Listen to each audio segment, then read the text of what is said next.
నమస్తే, నా పేరు ప్రశాంతి. ఎస్ న్యూస్ కు స్వాగతం. ముందుగా హెడ్లైన్స్ చూద్దాం. అంగలకుదురు గ్రామంలోని దాసకుటిలో 10 రోజుల పాటు జరిగిన 67వ శ్రీ జానకి వాసంతి కుసుమార్చనోత్సవాలు, యజ్ఞాతి హోమ కార్యక్రమాలకు హాజరైన భక్తజనం.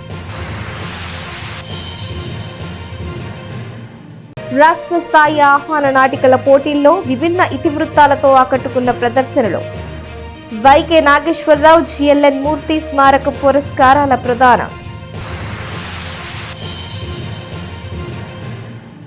శ్రీ తాళ్లపాక అన్నమాచార్యుల వారి 616వ జయంతి సందర్భంగా అన్నమయ్య సంకీర్తన పోటీలు నిర్వహించారు. జూనియర్, సీనియర్ విభాగాల్లో వివిధ ప్రాంతాలకు చెందిన 100 మందికి పైగా పోటీల్లో పాల్గొని అన్నమయ్య కీర్తనలు ఎంతో హృద్యంగా ఆలపించారు. స్థానిక బోసురోడ్లోని శ్రీ వాసవి కన్యకా పరమేశ్వరి అమ్మవారి దేవస్థాన ప్రాంగణంలో గల గీతా మందిరంలో ఆదివారం అన్నమయ్య సంకీర్తన పోటీలు నిర్వహించారు. శ్రీ తాళ్లపాక అన్నమాచార్యుల 616వ జయంతి సందర్భంగా శ్రీ వెంకటేశ్వర అన్నమాచార్యుల సంకీర్తన బృందం ఆధ్వర్యంలో నిర్వహించిన ఈ కార్యక్రమంలో జూనియర్ విభాగంలో 52 మంది, సీనియర్ విభాగంలో 60 మంది పాల్గొన్నారు. పోటీలకు Vijayawada All India Radio announcer, news assistant editor, music diploma teacher KN Purnachandrika న్యాయ నిర్ణేతలు వ్యవహరించారు. కొండపి వసుంధర, లక్కరాజు కనకదుర్గ న్యాయ నిర్ణయాలకు సహాయ సహకారాలు అందించారు. ఉదయం 9 గంటల నుండి మధ్యాహ్నం వరకు జరిగిన పోటీలో పలువురు అన్నమాచార్యుల కీర్తనలను ఎంతో భక్తిపూర్వకంగా ఆలపించి అందరి ప్రశంసలు పొందారు. శ్రీ వెంకటేశ్వర అన్నమాచార్యుల సంకీర్తన బృందం కన్వీనర్ కొండపి శ్రీనివాసరావు కార్యక్రమాన్ని పర్యవేక్షించారు. ఈ పాటల పోటీలు పిల్లల్లో భక్తిభావం పెంచడానికి దోహదపడతాయని ఆయన పేర్కొన్నారు. అన్నమాచార్యుల సంకీర్తనల ప్రచార నిమిత్తం అన్నమయ్య పాటల పోటీలు నిర్వహిస్తున్నట్లు తెలియజేశారు. ఈ కార్యక్రమంలో సభ్యులు అందే బాలచంద్రమౌళి, పెరవలి వంశీకృష్ణ, కారంపూడి రమాదేవి, వీరంశెట్టి లక్ష్మీ రజని, బొంతల శాంతి, అందే రాజేశ్వరి తదితరులు పాల్గొన్నారు.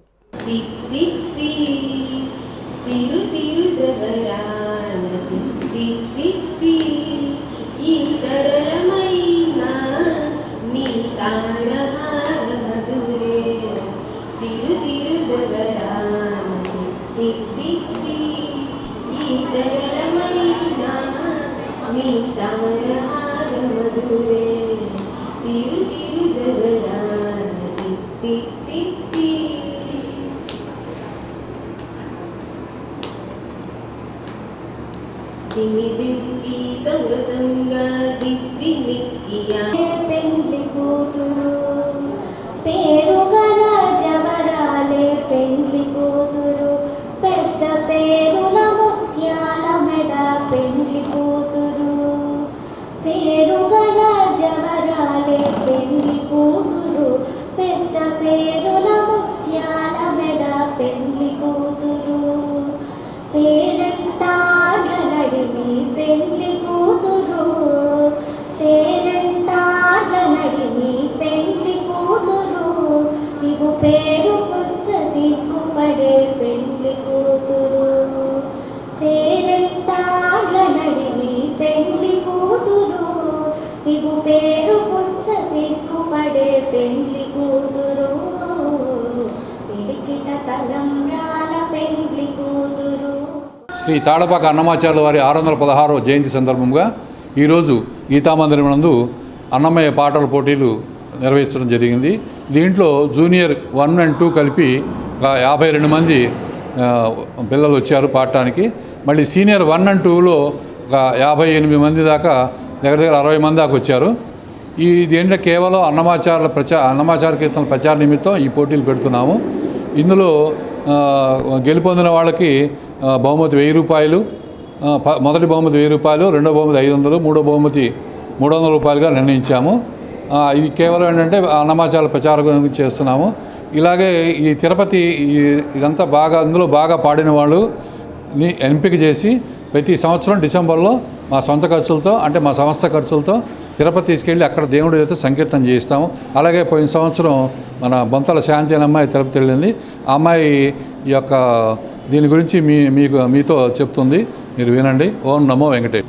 ఈ నెల 26వ తారీఖు ఆదివారం ఈ గీతామందిరంలోనే బహుమతి ప్రదానం కూడా ఉంటుంది. మా సంస్థ విశిష్టత ఏంటంటే ఫస్ట్, సెకండ్, థర్డే కాకుండా పోటీల్లో పాల్గొన్న ప్రతి వాళ్ళకి బహుమతి ఇద్దామని చెప్పేసి వాళ్ళకి అమౌంటు, అది ఏర్పాటు చేశాము. ఈ పోటీల్లో పాల్గొన్న వాళ్ళందరూ వచ్చే ఆదివారం 26వ తారీఖు ఉదయం 8 గంటలకల్లా గీతాబందరికి వస్తే అందరూ చక్కగా బహుమతి ప్రదానం తీసుకోవచ్చు. ఈ ఉత్సవానికి తెనాలి ప్రజలు కూడా అధికంగా వచ్చేసి ఉత్సవం జయప్రదం చేయవలసిందిగా కోరుచున్నాను. ఓం నమో వెంకటేశాయ. నా పేరు బొంతల శాంతి. పోయిన సంవత్సరం జరిగిన అన్నమాచార్య కీర్తనల పోటీల్లో నేను పాల్గొనడం జరిగింది. శ్రీ వెంకటేశ్వర అన్నమాచార్య సంకీర్తన బృందం వారు అన్నమయ్య కీర్తనలు ఉచితంగా నేర్పిస్తూ ప్రతి సంవత్సరం అన్నమయ్య పాటల పోటీలు నిర్వహిస్తారు. ఈ పాటల్లో బాగా పాడిన కొంతమందిని తిరుమల యాత్రకు తీసుకెళ్ళి తిరుమలలో శ్రీవారి ఎదుట సంకీర్తన చేయిస్తారు. పోయిన సంవత్సరం నాకు 2వ బహుమతి వచ్చింది. ఈ నిమిత్తం నన్ను తిరుమల యాత్రకు తీసుకెళ్ళి ఈ సంస్థ వారు సొంత ఖర్చులతోటి తిరుమల యాత్రకు తీసుకెళ్ళి మరి ఏ గ్రేడు లేకపోయినప్పటికీ నాతో స్వామివారి ఎదుట నాద నీరాజనం మండపం మీద సంకీర్తన చేయించారు. అలాగే స్వామివారి దర్శనం కూడా 1 గంటలో పూర్తయింది. అలాగే స్వామివారి గుళ్ళో బంగారు బావి దగ్గర కూడా నాతోటి 3 కీర్తనలు చేయించారు. చాలా సంతోషంగా ఉంది. వారికి ధన్యవాదాలు తెలుపుకుంటున్నాను. అలాగే తెనాలి పట్టణ ప్రజలందరూ కూడా ఈ అన్నమయ్య సంకీర్తనలు ఉచితంగా నేర్చుకుని అలాగే బాగా పాడిన వారు తిరుమల యాత్రలో పాల్గొనవచ్చు. అలాగే స్వామివారి ఎదుట సంకీర్తన చేసే అవకాశం పొందాలని కోరుకుంటూ ఓం నమో వెంకటేశాయ. సర్వేజన రూరల్ మండలం కొలకులూరులో జరుగుతున్న రాష్ట్ర స్థాయి దశమ ఆహ్వాన నాటికల పోటీలు విభిన్న ఇతివృత్తాలతో ఆకట్టుకుంటున్నాయి.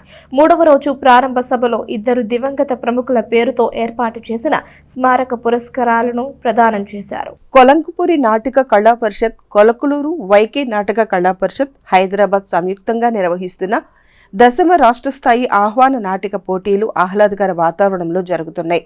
ప్రేక్షకులు పెద్ద సంఖ్యలో హాజరవుతున్న ఈ పోటీలకు 3వ రోజైన శనివారం తాళ్ళూరి అజయ్ కుమార్ కథక్ కళాక్షేత్రం హైదరాబాద్కు చెందిన అంజుబాబు జ్యోతి ప్రజ్వలన చేశారు.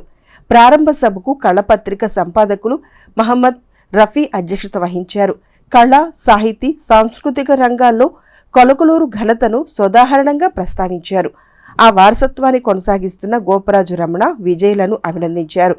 సభలో యువ కళావాహిని వ్యవస్థాపకుడు వైకే నాగేశ్వరరావు స్మారక పురస్కారాన్ని భీమవరానికి చెందిన రథసారథి చైతన్య కళాభారతి నిర్వాహకులు రాయప్రోలు భగవాన్కు అందచేసి సత్కరించారు.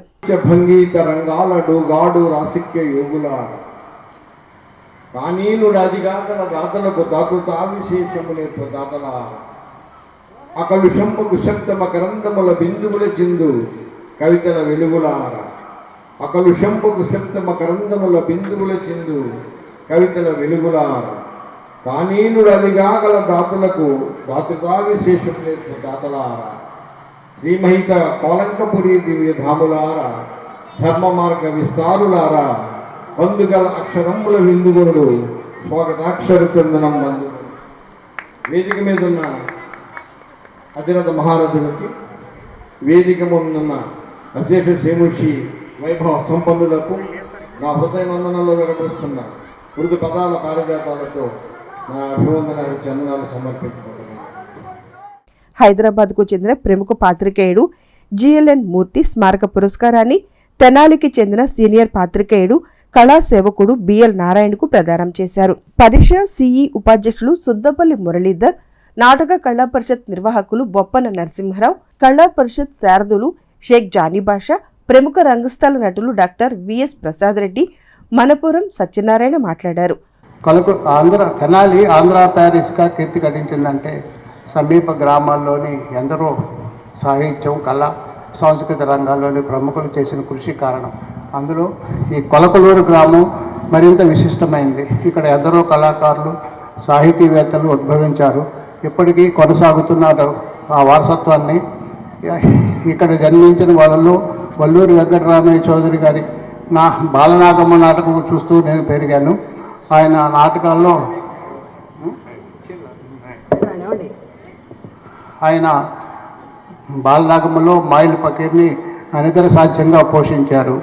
ఆయన నాటకాల్లో ఆ పాత్రను చూసి భయపడతారని గర్భవతుల్ని, చిన్నపిల్లల్ని ఆ ప్రదర్శనలకు రానిచ్చేవాళ్ళు కాదు.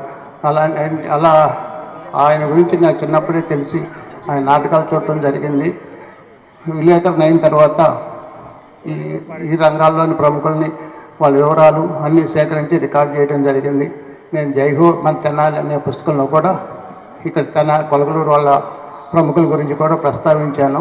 ఆ పుస్తకం కూడా వచ్చింది. అలాగే నాకు జిఎల్ఎన్ మూర్తి గారి అవార్డు ఇస్తున్నట్టుగా నాకు ముందు తెలియదు. హఠాత్తుగా నా కరపత్రం పంపించారు వాట్సాప్లో. అది చూసిన తర్వాత ఆశ్చర్యపోయాను అనమాట. జిఎల్ఎన్ మూర్తి గారు కూడా నాలాగే పాత్రికేయుడు, సాంస్కృతిక పాత్రికేయులు హైదరాబాద్లో ఉంటారు. నాకు ఆయన వ్యాసాలు కూడా చాలా చదివాను. చివరిలో ఆయన చనిపోయే ముందు 3-4 ఏళ్ళు తెనాల్లో జరిగిన మంచి ప్రోగ్రాంలకు ఆయన వచ్చేటప్పుడల్లా మా స్నేహం కలిసింది. మా ఇద్దరికి అక్కడ లక్ష్మణ్ రావు గారని సాక్షిలో పనిచేసినటువంటి సీనియర్ మఫ్సిల్ ఎడిటర్ గారు, ఆయన వాళ్ళిద్దరు ఫ్రెండ్స్. ఆ ద్వారా మాకు కూడా పరిచయం ఏర్పడింది. అప్పుడప్పుడు ఫోన్లు చేస్తాం, మాట్లాడాం. ఆయన కరోనా కాలంలో ఆయన చనిపోయారని తెలిసి చాలా బాధపడ్డాను. ఈరోజు ఆయన పురస్కారాన్ని అందుకోవటం సముచితంగా భావించి, గౌరవంగా భావించి నేను దీనికి అంగీకరించాను. కొలంగోపురి నాటక కళా పరిషత్ నిర్వాహకులు గోపరాజు విజయ్, కార్యవర్గ సభ్యులు పర్యవేక్షించారు. తొలిగా అభినయ ఆర్ట్స్ గుంటూరు వారి ఇంద్రప్రస్థం నాటికను ప్రదర్శించారు. స్నిగ్ధ రచించిన నాటికకు ఎన్ రవీంద్రారెడ్డి దర్శకత్వం వహించారు. ప్రేమ అనేది సృష్టిలో గొప్పదే. ఆ ప్రేమలో నలుగురు హర్షించేదిగా ఉండాలి మినహా అనాలోచితంగా వెర్రిగా పరుగులు పెడితే జీవితం విలువలు నాశనం అయిపోతాయని హెచ్చరించింది నాటిక. అనంతరం గోవాడ క్రియేషన్స్ హైదరాబాద్ వారి మూల్యం నాటికను ప్రదర్శించారు. సింహప్రసాద్ రచించిన నాటికకు డాక్టర్ వెంకట్ గోవాడ దర్శకత్వం వహించారు. ఆడపిల్లలపై పుట్టింది మొదలు అడుగడుగునా వివక్షను కళ్లకు కట్టింది నాటిక. పెళ్ళయ్యాక భార్యపై సర్వాధికారాలు సంక్రమిస్తాయనటం అమానుషం. మహిళను సాటి మనిషిగా గుర్తించి గౌరవించాలని చాటింది నాటిక. చివరిగా కళానికేతన్ వీరన్నపాలెం వారి రాజుగారి గోచి నాటికను ప్రదర్శించారు. శివనారాయణ రచించిన నాటికకు సాయిబాబా దర్శకత్వం వహించారు. ఒక నేరం జరిగినప్పుడు నేరస్తుడికి శిక్ష విధించడం అటుంచి నేరం వల్ల అనాథలైన బాధితుల్ని ఆదుకోవటం మానవత్వం అనిపించుకుంటుంది అని సందేశాన్ని ఇచ్చింది నాటిక. గ్రామస్తులు పెద్ద సంఖ్యలో ప్రదర్శనలను తిలకించారు. ఎప్పుడు ఆశాజనకంగా మాట్లాడండి అని మాకు ఊరి కోసం మీరు ఇలా నిరాశగా మాట్లాడుతున్నారు. మేము మనకు సాయం చేసి దగ్గర దొరికింది. మేము నా దగ్గర దాస్తున్నాం. అప్పుడు చెప్పండి, ఏం జరిగింది? స్నానం. సరే సరే, ఒక్క నిమిషం ఆగండి. ఏదైనా అడిగితే మాట మాట్లాడాలంటే మీ తర్వాతే నాన్న. ఏ విషయాన్ని మీరు సరిగా చెప్పరు. తీసుకోండి. వెల్కమ్ కిట్ నాన్న. మీకు అవసరమయ్యే టూత్ పేస్ట్, బ్రష్, సబ్బు, షాంపూ అన్నీ మీకోసం సిద్ధం చేసి పెట్టాను నాన్న. నాన్న ఏమైందా? టూత్ పేస్ట్ అయిపోయింది అబ్బాయి. అంటే పేస్ట్ వేసుకున్నామంటే వేసుకున్నా ఉన్నట్టు కొంచెం వేసుకోవాలి కానీ బ్రష్ పొడుగుతా వేసుకుని తినేయకూడదు నాన్న అంటాడమ్మా. నేను కొడుకు చెప్పిన నా పేస్ట్ భాగ్య అంటే మందులు కొడుకురాలంటే మందులని హోల్సేల్గా అమాంతంగా మింగేస్తే రోగం ఒక్కసారి నయమైపోతున్నా. డాక్టర్ చెప్పినట్టే వేసుకోవాలి. అలా వేసుకొని ఉంటే. తెనాలి మండలం అంగలకుదురు గ్రామంలో ఆంధ్ర వాల్మీకి శ్రీ వాసుదాస స్వామి దాసశేష స్వామి వార్ల గురు పరంపర పీఠం శ్రీ కోదండరామ సేవకు ధర్మ సమాజం దాసకూటి నందు 67వ శ్రీ జానకి వాసంతి కుసుమార్చన ఉత్సవం, 1,00,000 మల్లెపూల పూజ, సంపూర్ణ వాల్మీకి రామాయణ మహాయజ్ఞం ఆదివారంతో ముగిసింది. ఉదయం 5 గంటల నుంచి బాలాకాండ నుండి పట్టాభిషేకం వరకు కార్యక్రమాలు జరిగాయి. తెనాలి మండలం అంగలకుదురు గ్రామంలో వేయించేసి ఉన్న పురాతనమైన ఆంధ్ర వాల్మీకి శ్రీ వాసుదాస స్వామి దాసశేష స్వామి వార్ల గురు పరంపర పీఠం శ్రీ కోదండరామ సేవకు ధర్మ సమాజం దాసకుటిలో 67వ శ్రీ జానకి వాసంతి కుసుమార్చన ఉత్సవం, 1,00,000 మల్లెపూల పూజ, యజ్ఞాతి కార్యక్రమాలు ఆదివారంతో ముగిశాయి. ఈ నెల 9వ తేదీ నుంచి 19వ తేదీ వరకు 10 రోజుల పాటు జరిగిన ఈ మహోత్సవ కార్యక్రమంలో ప్రతిరోజు యజ్ఞాతి కార్యక్రమాలతో పాటు విశేష పూజా కార్యక్రమాలు, హోమాలు, అర్చనలు, అభిషేకాలు జరిగాయి. అంతేకాకుండా అన్నప్రసాద కార్యక్రమాలు నిర్వహించారు. 1,00,000 మల్లెపూల పూజా కార్యక్రమాన్ని అత్యంత మహోత్సవంగా నిర్వహించారు. ఉలిచి సీతారామ శర్మ, కనగాల వెంకటేశ్వరరావు, హైదరాబాద్కు చెందిన గుంటూరు కోటేశ్వరరావు సంయుక్త ఆధ్వర్యంలో ఈ రామాయణ మహాయజ్ఞం, విశేష పూజా కార్యక్రమాలు అత్యంత వైభవంగా నిర్వహించారు. చివరి రోజు ఆదివారం యుద్ధకాండ హోమం, పూర్ణాహుతి అనంతరం గ్రామోత్సవాన్ని నిర్వహించారు.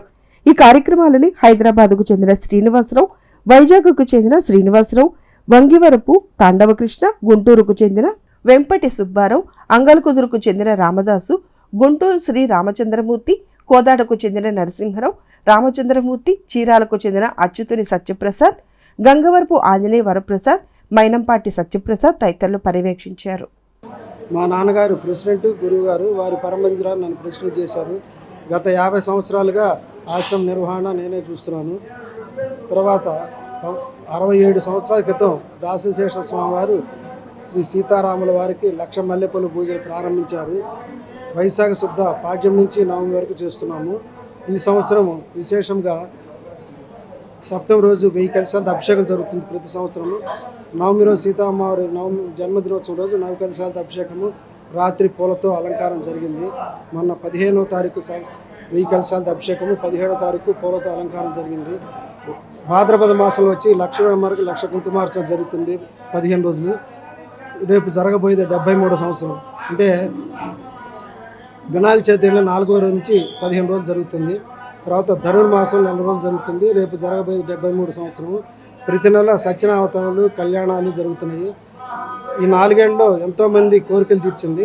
మొదటి నుంచి ఆశ్రమం మంచి పేరు, కోరికలు తీర్చే రాముడు అని.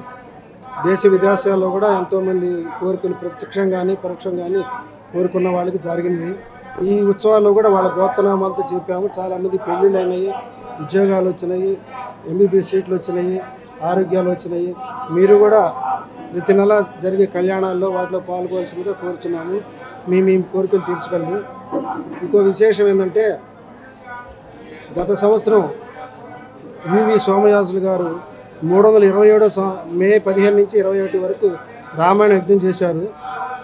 327సారి రామాయణం పారాయణ చేయటం అనమాట. అటువంటి గొప్పవారు స్వచ్ఛందంగా విమానంలో వచ్చి విమానంలో వెళ్ళారు. 15 మంది శిష్యులతో వచ్చారు. చాలా బాగా జరిగింది. గుంటూరు కోటేశ్వరరావు గారి ఆధ్వర్యంలో ఇప్పుడు యజ్ఞం జరుగుతుంది. వారు గత 12 సంవత్సరాలుగా సుందరకాండ హోమం చేస్తున్నాం. సంవత్సరానికి 2 సార్లు ఉదయం 8 మొదలు పెడితే సాయంకాలం 5 దాకా జరుగుతుంది. ఇప్పుడు కూడా రామాయణ హోమము ఉదయం సుమారు 8 గంటల ప్రాంతంలో మొదలు పెట్టేవాళ్ళం. సాయంకాలం 4, 5 అయ్యేది. రాత్రికే ఋత్వికులకి భోజనాలు అన్నమాట. ఇదంతా రామచంద్రమూర్తి. సార్వత్రిక ఎన్నికల పోలింగ్ లెక్కింపు నేపథ్యంలో పోలీస్ శాఖ కట్టుదిట్టమైన శాంతి భద్రతల చర్యలు తీసుకుందని 3 టౌన్ సీఐ రమేష్ బాబు చెప్పారు. నిబంధనలకు విరుద్ధంగా ఎవరు వ్యవహరించినా చర్యలు తప్పవని ఆయన హెచ్చరించారు. సార్వత్రిక ఎన్నికల పోలింగ్ లెక్కింపు నేపథ్యంలో ఎక్కడ ఎలాంటి అవాంఛనీయ సంఘటనలు జరగకుండా పోలీసు శాఖ చర్యలు తీసుకుందని 3 టౌన్ సీఐ రమేష్ బాబు చెప్పారు. తెనాలిలోని పెట్రోల్ బంకుల్లో లూజ్ పెట్రోల్ గానీ డీజిల్ అమ్మటం నిషేధించినట్లు చెప్పారు. లెక్కింపు రోజున విజయోత్సవ ర్యాలీలు, ఊరేగింపులు నిర్వహించరాదని ఆయన పేర్కొన్నారు. ఊరేగింపులు నిర్వహించాలంటే ఎన్నికల రిటర్నింగ్ అధికారి అనుమతి తప్పనిసరని ఆయన తెలియజేశారు. ఏమైనప్పటికీ శాంతి భద్రతల దృష్ట్యా ఓట్ల లెక్కింపు రోజున ఎటువంటి ప్రదర్శనలు, ర్యాలీలు చేయరాదని సీఐ రమేష్ బాబు తెలియజేశారు. దీనికి ప్రతి ఒక్కరూ సహకరించాలని ఆయన విజ్ఞప్తి చేశారు. సార్వత్రిక ఎన్నికలు అంతా సజావుగా ఎలక్షన్ కమిషన్ ఆధ్వర్యంలో నడపబడినవి. వీటికి సందర్భంగా మన తెనాలి సబ్ డివిజనులో చాలా చక్కగా కట్టుదిట్టమైన ఏర్పాటు చేయడం జరిగింది. మా ఎస్పీ గారి ఆదేశాల మేరకు మా డిఎస్పీ గారు పర్యవేక్షణలో ఉన్న ఎస్హెచ్ఓలు అందరూ కూడా 1 టౌన్, 2 టౌన్, 3 టౌన్, రూరల్ సిఐలు అందరూ కూడా పకడ్బందీగా ఏర్పాటు చేసి ఎటువంటి అవాంఛనీయ సంఘటన జరగకుండా ఎన్నికలు నిర్వహించారు. ఎన్నికలు అనంతరము మనము కొన్ని రూల్స్ అండ్ రెగ్యులేషన్స్ ప్రతి ఒక్క ఓటర్ కూడా ఫాలో కావాల్సిన ఆవశ్యకత ఉంది. ముఖ్యంగా పెట్రోల్ బంక్స్ ఉన్నాయి మన దగ్గర. ఈ పెట్రోల్ బంకుల్లో లీటర్ బాటిల్లో కానీ అట్లా లూజ్గా పెట్రోల్ కొట్టించుకోవడం కానీ అలాంటి ఏ ఒక్క వ్యక్తికి కూడా ఈ పెట్రోల్ బంకుల వాళ్ళకి మేము నోటీసులు ఇచ్చాము. వాళ్ళు ఎట్టి పరిస్థితిలో కూడా విడిగా లూజ్గా పెట్రోల్ సీసాల్లో కొట్టకూడదు. అలానే ఊరేగింపులు, విజయోత్సవ ర్యాలీలు ఇలాంటివి 4న మనకి రిజల్ట్ వస్తాయి కాబట్టి ఆ రోజున ఎటువంటి ఏ పార్టీలు గెలిచినా కూడా అవి చేయకూడదు. ఒకవేళ చేసే పని అయితే పర్మిషన్ తీసుకోవాలి ఆర్ఓ గారి దగ్గర నుంచి. ఆర్ఓ గారి దగ్గర పర్మిషన్ తీసుకున్న తర్వాత వాళ్ళు ఓకే అయిన తర్వాత వాటిని చేసుకోవడానికి అవసరం ఉంటుంది. అదే సందర్భాల్లో ఎక్కువగా ఎందుకు తీసుకోకూడదు అంటున్నామంటే, ఒక పార్టీ వాళ్ళు ఇంకో పార్టీ వాళ్ళని రెచ్చగొట్టడం, దాంట్లో మా మనసు గాయపరిచారని చెప్పడం, లేకపోతే వెహికల్స్ రేజ్ చేసుకుంటా సౌండ్స్ చేయడం, ఒక ఏరియాలో ఒక పార్టీ ఓటర్స్ ఎక్కువగా ఉంటే అక్కడికి వెళ్ళి కవింపు చర్యలు చేస్తారనే ఉద్దేశంతో మేము అట్లాంటి జరగకుండా ఉండాలనే ఉద్దేశంతో అలాంటివన్నీ చేయకూడదని చెప్పి మేము రిస్ట్రిక్షన్స్ పెడతా ఉన్నాము. అలాంటివి చేయకుండా ఉండాలని మా యొక్క మనవి. అదేవిధంగా బాణాసంచా సంబంధించి వాళ్ళకు కూడా నోటీసులు సర్వ్ చేసాము. వాళ్ళు కూడా ఈ ఊరేగింపుల ఉత్సవాల కోసము ఈ బాణాసంచాని అమ్మడం కానీ అలాంటివి చేసినా కూడా చట్టపరంగా చర్యలు తీసుకుంటామని చెప్పి తెలియచేయడం జరిగింది. అదేవిధంగా మా 3 టౌన్ లిమిట్స్లో ఉమేష్ చంద్ర స్టాచ్యూ ఏరియాలో ఒక పికెట్, అదేవిధంగా ఇంకోటి వచ్చే రైల్వే స్టేషన్ ఏరియాలో ఒక పికెట్, మూడవది వచ్చేటప్పటికి 22వ వార్డు ఏరియాలో ఒక పికెట్, ఇట్లా 3 పికెట్లు ఏర్పాటు చేసాము. అదేవిధంగా 3 పెట్రోలింగ్ పార్టీస్ ఏర్పాటు చేసాము ఎలక్షన్ కౌంటింగ్ రోజున.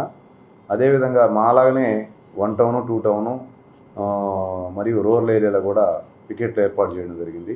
ఎటువంటి అవాంఛనీయ సంఘటన జరగకుండా ఉన్న పోలీసు ఫోర్స్ అంతా కూడా ఆ రోజున రోడ్డు మీదే ఉంటారు.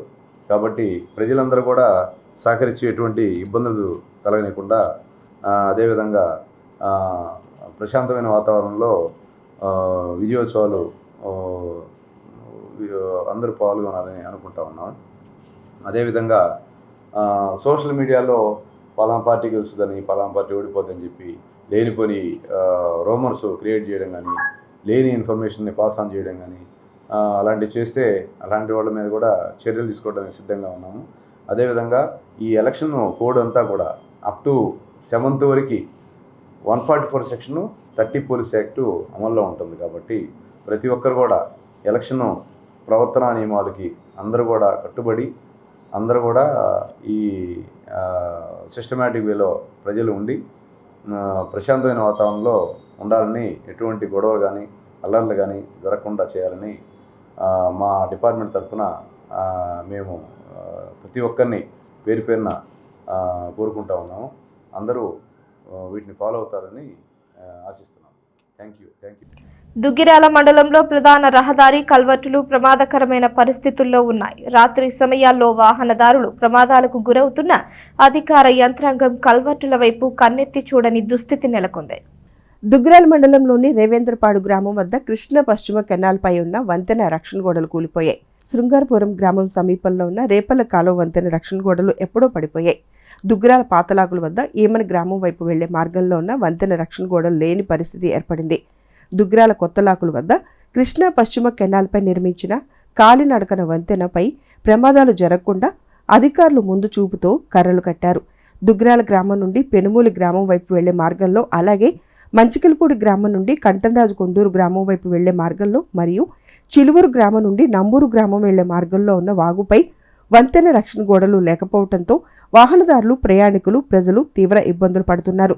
ఇకనైనా అధికారులు మేలుకొని వాహనదారులకు ఎలాంటి ప్రమాదాలు జరగకుండా ప్రయాణికులకు మేలు జరిగే చర్యలు తీసుకోవాలని దుగ్గిరాల మండల ప్రజలు విజ్ఞప్తి చేస్తున్నారు. తమిళనాడులో ఏర్పడిన ఉపరితల ద్రోణితో విస్తారంగా వర్షాలు పడతాయన్న వాతావరణ శాఖ ప్రకటన నేపథ్యంలో తెనాలిలో మధ్యాహ్నం 1 గంట ప్రాంతంలో వర్షం కురిసింది. ఆదివారం కావడంతో ప్రజలకు ఇబ్బంది లేకపోయినా ఉదయం కాసిన ఎండకి ప్రజలు కాస్తంత ఉపశమనం పొందారు. ఉపరితల ద్రోణి వల్ల రాష్ట్ర వ్యాప్తంగా వర్షాలు పడుతున్నాయి. ఆదివారం మధ్యాహ్నం 1 గంట సమయంలో వర్షం పడింది. వర్షం ప్రభావంతో ఉదయం కాసిన ఎండకు కాసంత ఉపశమనాన్ని ప్రజలు పొందారు. వర్షం పడటం వలన ఆకాశం మేఘాకృతమై ఉండటంతో వాతావరణం మరింతగా చల్లబడింది. గత 3 రోజులుగా చెదురుముదురుగా కురుస్తున్న వర్షాల వల్ల ప్రజలకు తీవ్ర అసౌకర్యం కలగగా వ్యాపార కార్యకలాపాలు మందకొడిగా సాగాయి. వార్తలు ముగించే ముందు హెడ్లైన్స్ మరోసారి. అంగలకుదురు గ్రామంలోని దాసకుటిలో 10 రోజుల పాటు జరిగిన 67వ శ్రీ జానకి వాసంతి కుసుమార్చనోత్సవాలు, యజ్ఞాతి హోమ కార్యక్రమాలకు హాజరైన భక్తజనం. రాష్ట్ర స్థాయి ఆహ్వాన నాటికల పోటీల్లో విభిన్న ఇతివృత్తాలతో ఆకట్టుకున్న ప్రదర్శనలు. వైకే నాగేశ్వరరావు జిఎల్ఎన్ మూర్తి స్మారక పురస్కారాల ప్రదానం. ఈ వార్తలు ఇంతటితో సమాప్తం. తిరిగి ప్రసారమయ్యే ఎస్ న్యూస్లో మళ్ళీ కలుసుకుందాం. అంతవరకు సెలవు. నమస్కారం.